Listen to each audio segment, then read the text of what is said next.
করছেন, চমৎকার। এই বাতাস একদিন আপনাদেরকে বাতাসে উড়িয়ে নিয়ে যাবে। আমরা চাই না, কারণ আপনারা মুসলিম ছিলেন। জায়গায় চুরি চামারি,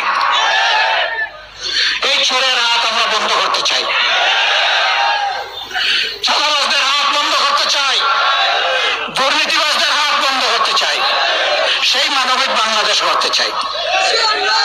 এর জন্যই ছিল গণভোট।